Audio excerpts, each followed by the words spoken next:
Tonight, hoping the worst is over. As tube trains begin running again, the businesses are feeling the financial hit after days of strikes. Sad thing is they will go back to normal, but we won't be able to go back to normal because we lost the revenue. We won't be able to recover that money. With the threat of more strikes looming, we'll be live with the latest, also tonight.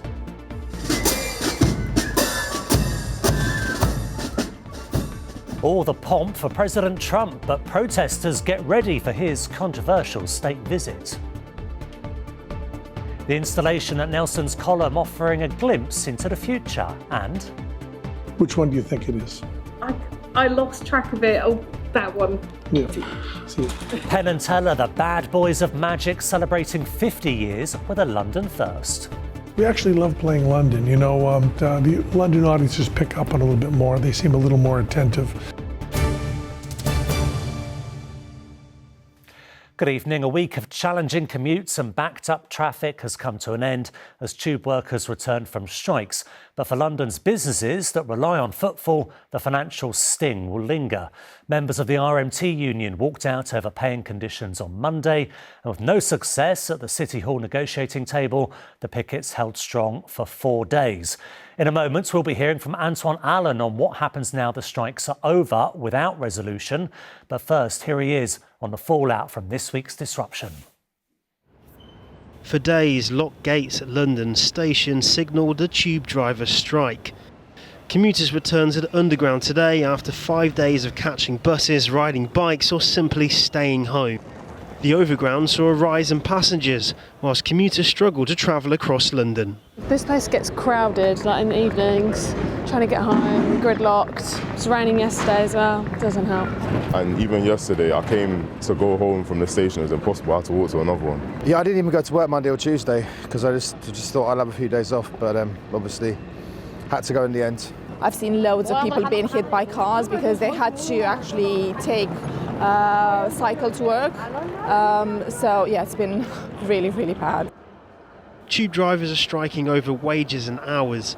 The union at RMT rejected a 3.4% pay rise offered by Transport for London. The London Underground network normally supports the much needed flow of commuters and tourists to small businesses like this cafe near Victoria. As you can see, hardly anyone on the queue now. Normally you get long queues. Despite the end of the strikes, the owner says irreparable damage has been done to his profits. Lost about £600 or £700 a day. And sad thing is they will go back to normal, but we won't be able to go back to normal because we lost the revenue. We won't be able to recover that money. Hospitality researchers say bookings for restaurants and other hospitality venues fell by 67% this week. But the strikes weren't all bad news. More people took to two wheels to get around the city. Cycle campaigners say despite an increase in collisions, London is ready for a cycling revolution. Obviously it's been inconvenient for people and we're sorry about that as much as anyone. But when you see the number of cyclists that have come on the road, it's kept the city moving, people have been able to get to work, they've had fun, they've seen how healthy it is, how good for the environment it is. It's been reported that there were more collisions on the roads. Is London ready for more cyclists? It's definitely ready for more cyclists. The infrastructure has been tested this week. There are going to be more collisions when there's more cyclists out there, and that is a sad reality. But I think London's more than ready for it, and we need to just get as many people as we can cycling out there. After being forced to find travel alternatives, commuters can now choose whether to travel on the Underground or the road. Antoine, things look like they're back to normal there now, but could commuters be forced back onto their bikes soon? It could be the case. Well, the RMT are asking for a reduction in their members' working hours to 32 hours a week, whereas TfL say that would cost them £200 million. It's money that they say they want to spend on infrastructure. In a statement, TfL told this: "We remain disappointed that the RMT chose to go ahead with this disruptive industrial action despite our fair, affordable pay offer. We invited them for further talks next Wednesday and hope to reach a resolution to this dispute." Now, for another strike to go ahead, it means it would be a strike that would be put to members and they'll have to go to a ballot. Antoine at King's Cross, thanks very much. A man from Tottenham has been jailed for life for his part in a shooting that left a 9-year-old girl with a bullet lodged in her brain. Javon Riley was found guilty of the attempted murder of 3 men in Hackney last year in a drive-by attack that left the young girl caught in the crossfire. Helen Keenan is here for us now. Helen, what happened in court? Well, Javon Riley sat in the dock at the Old Bailey again today, this time to be sentenced for his part in that gang shooting. Now, a 9-year-old girl who we can't name for legal reasons was hit in the head, and the moment was caught on CCTV. Now, she was struck by one of the 6 bullets fired at a restaurant in May in Hackney last year by a man on a motorbike. Now, she was an innocent victim who just happened to be eating there with her family. Now, Javon Riley was not the gunman, but the court heard how the 33-year-old played a key role, including helping the gunman evade capture in a car. Now, the judge described it as a planned attack between 2 London gangs, the Tottenham Turks and the Hackney Turks. Over the last 10 years, this ongoing feud has seen a series of tit-for-tat murders and attempted murders in London and overseas. In this case, your acts and those of the others involved mean that a 9-year-old girl and her family will have to cope with the life-changing injuries she has sustained through the mindless violence of you and others. Javon Riley gestured to the public gallery today when he was sentenced to life in prison. He was told he will serve a minimum of 34 years behind bars after being found guilty of causing grievous bodily harm and the attempted murders of 3 men. The girl herself has suffered life-changing injuries as that bullet remains stuck in her brain. Now, a statement was read on her mother's behalf in court today that said, "Our daughter's joyful spirit remains, but it's now wrapped in layers of frustration and silent pain. This tragedy did not just change our daughter's life, it broke something within us as a family, and we grieve for the dreams we once had for her." Now, the gunman, we understand, remains at large, and Scotland Yard has offered a £15,000 reward for any information that will lead to his prosecution. Helen, thank you. We're just days away from Donald Trump's second state visit and all the pomp and pageantry that comes with it. They're getting ready in Windsor and rolling out the red carpet for the US president. But as our political correspondent Simon Harris reports, not everyone is pleased to see him. Windsor is used to visitors and knows how to put on a show. Next week, the eyes of the world will be on this royal residence and tourist town as the King and his castle host Donald Trump. Dina and Lorraine live not far away and can't wait. Me and my daughter are going to come, Lorraine's going to come, we're going to come next week. Yeah, we want to see him arrive. Lisa is an American tourist. Well, I would hope that the people would be congenial and respectful, and we hope the best for both the UK and America and the world. In the town centre pet shop, one doggy toy especially is flying off the shelves. Obviously, with Trump coming here very soon, we have Trump toys that actually squeak. So, so he's been a very big seller for us. They are called pet hate toys, but not all dogs destroy their toys. There's no doubt the president's visit, no matter how controversial, will be good for business. The media circus alone will guarantee every hotel room is booked. Once again, Windsor is going to be on the media, which is fantastic, on global media, and we're really looking forward to having all the good stuff around us. But the town is also bracing itself for protests. The organisers of an anti-Trump demonstration are hoping thousands of people will take part.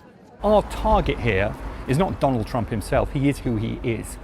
Our problem is what he is doing in the world and what he's doing in his own country. And we want to empower and give hope to people who want something different, who want to oppose that.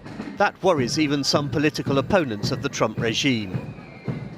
This visit, I worry, could embarrass His Majesty the King, and we in Windsor, we love His Majesty the King, and we don't want to see any protest that is aimed at Donald Trump somehow tainting His Majesty. The president has been here before. The late Queen hosted him at the castle in 2018. Responsibility for the VIP visitors' security falls to Thames Valley Police. But perhaps the president's best protection is the venue. Windsor Castle is, after all, a fortress. Simon Harris, ITV News. Meanwhile, officers in central London are preparing for tomorrow's protest organised by the right-wing activist Tommy Robinson. Robinson, whose real name is Stephen Yaxley Lennon, is heading up what he calls a free speech festival on Whitehall. However, thousands of counter-protesters are planning to confront the demonstration, calling it a hate march.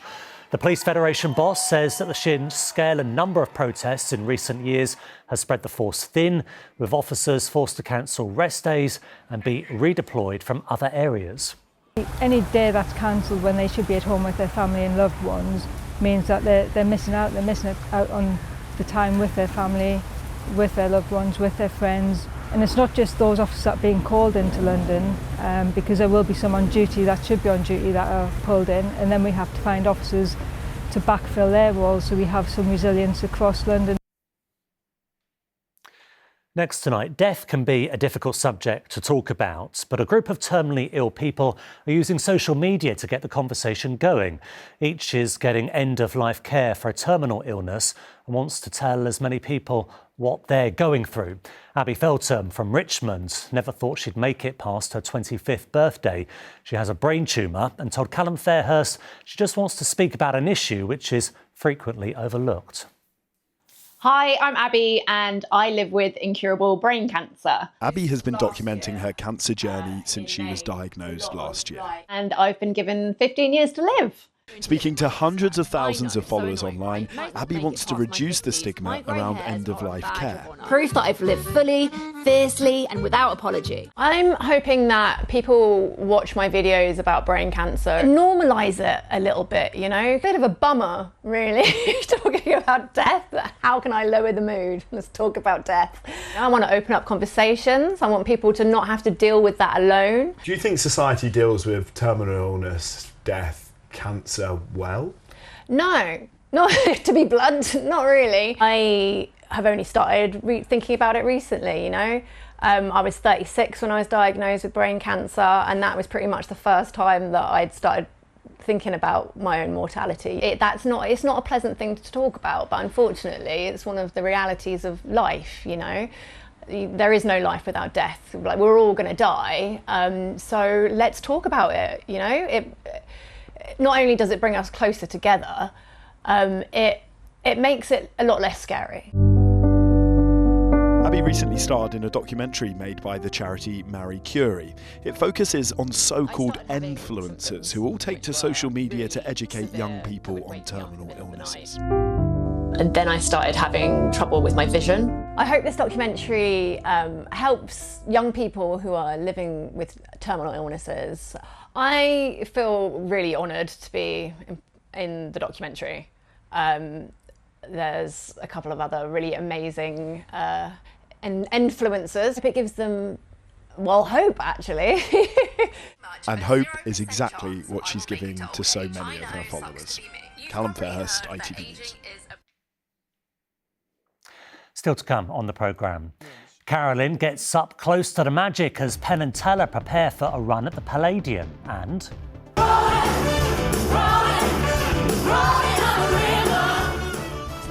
saying goodbye to Simply the Best. One of the stars of Tina Turner the Musical will be here to talk about its 7-year run on the West End coming to a close. But first, at its dizzying height, many of us have looked up to the top of Nelson's column in Trafalgar Square. But have you ever considered what the view is like for him looking down? Well, a new art installation using telescopes and AI has provided a snippet of what Nelson may have been able to see over the decades and what the future could look like from his perspective. Here's Rags Martel. For 182 years, Nelson hasn't moved. But London has changed around him. As a Londoner, I've always wondered, what does Nelson see? Now a designer who's been to the top of the column is giving us a chance to see what the Admiral sees. I'm a Londoner, and for a long time I've stood in this square and looked up at that solitary figure and wondered what it would feel like to stand next to Nelson.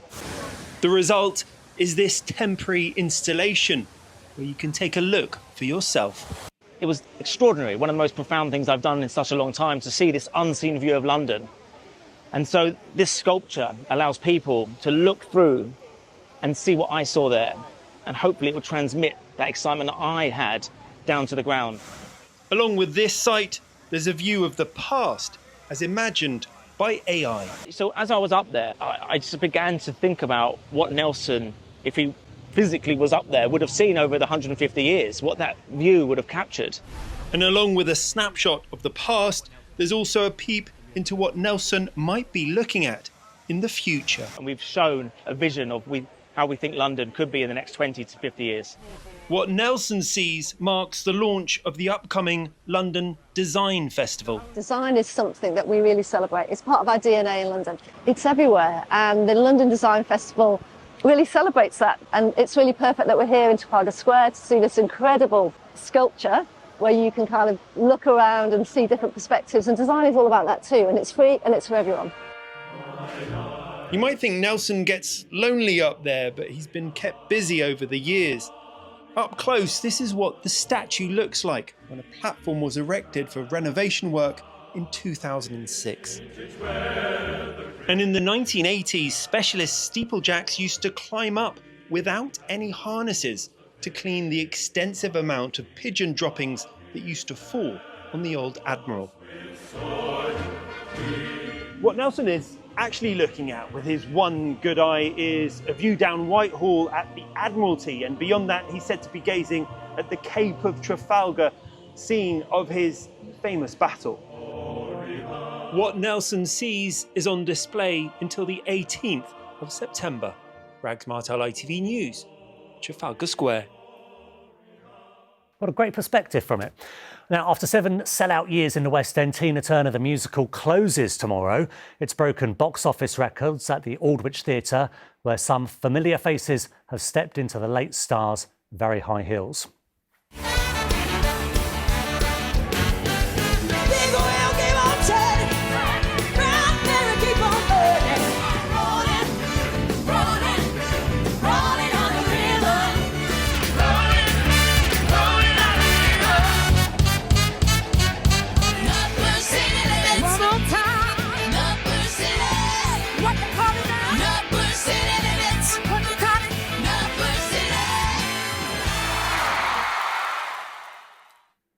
One of the famous faces, Zoe Birkett, joins me now. Hello, Zoe. How are you? I'm very good, thank you. Bittersweet, it's closing. Course, yeah, absolutely. Such an incredible time. I mean, I left the show in June and I was there for 12 months and it was incredible. Tell me about your memories. What was it like inhabiting that role? Hard, very, very hard. Why hard? I think a lot of people don't realise the trauma of Tina Turner's life. So as an actress, to be able to portray that emotionally every single day is challenging as an actress. Of course, as a vocalist as well, and the choreographer and the fight scenes. A lot of people think they're going to come and see this, fantastic sing-along show, and they always get a shock at, the real hard truths of the storyline. Yeah, she was a very strong woman, wasn't she? She absolutely was, she was. The wonderful thing is she was really involved in the show, wasn't she? Yeah. Probably years ago before you were there, but she was a big supporter of it. She really was. She was part of the whole process, casting people, creating it, the storyline, the choreographer. Our choreographer who taught me, she was telling me stories during my Tina boot camp of being in her home and learning all the moves to pass on to us. Yeah. So yeah, she was very much involved in the whole show. Lots of different people have played the role. Yes. Did you try and bring something different to it? Is it possible to do that when you're playing a real person? You have to be able to bring your own self into it, of course. I mean, it's different when you're playing an iconic person like Tina Turner. Of course, the Tina fans want to see the nuances and, the things that you take from Tina. But it's important as well that we are not a tribute, and so that you bring your own version of Tina to that part as well. My colleague upstairs, Teresa, she actually saw it last night, and she said, I think one of the producers or directors came out and said it was actually quite sweet and touching. Yeah. Why do you think it's done so well over the last 7 years? Because the story of her life is just so tragic, but yet it shows such hope and strength. She's such an iconic woman for so many ways. I mean, she really pushed boundaries worldwide for men and women. Misogyny, racism, violence, ageism. The list is endless of things that she had to do to break through. And she got signed at 40. That's very late in your career. She's an inspiration to so many people around the world. Yeah. One of my favourite memories from working through the pandemic is we had lots of people from the West End sort of singing us out of the programme because they were stuck at home. One of them was Aisha Jawando. Yes, yeah. Have a look at this. It's Go on, lovely. Go on. Give me everything I need. You're simply the best. Zoe, tell me what you just told us. So that's Marco there. He's actually still in the show. So that's amazing. All the band members have been there for the full 7 years. So it's going to be really sad for a lot of the musicians there. Wow. Yeah. What are you up to now? I've just finished filming a BBC TV series, which is really exciting. Can't tell you what. No, because you asked earlier and I cannot tell you. I've been doing lots of presenting as well. I love presenting. I've been doing things for the One Show. I had a huge concert for the NHS last night. So it's been a lot of TV work, which has been brilliant. I remember watching you on Pop Idol. Do you? Yes. You're not that old, babes. I was a student, I hasten to add. Love that. I mean, but your career has just been fantastic. You have really carved out a professional career because you are a professional. Yeah, it's been a long slog. It's been a lot of, knocking on doors and earning my stripes in various different areas of the business, whether it's as an actress, as a vocalist, as a presenter. But it's been a wonderful, wonderful ride. It's been a roller coaster, but I'm still here 25 years on. Of course you are, and many more years to come. Yes, and before we go, your favourite Tina Turner song? We Don't Need Another Hero, for sure. I love singing that song. One of my favourites to sing. It's a little bit melancholy, isn't it? Yeah, it is. And where it is in the show as well is really sad. But it's just, it's so gritty. I love that song. One of my favourites. Pleasure to talk to you. Thank you so much. Thank you for having me. Thank you. Right, let's have a look at the weekend weather forecast now because it has been a miserable few days, hasn't it? Let's have a look at what's in store. Here's Chris Page.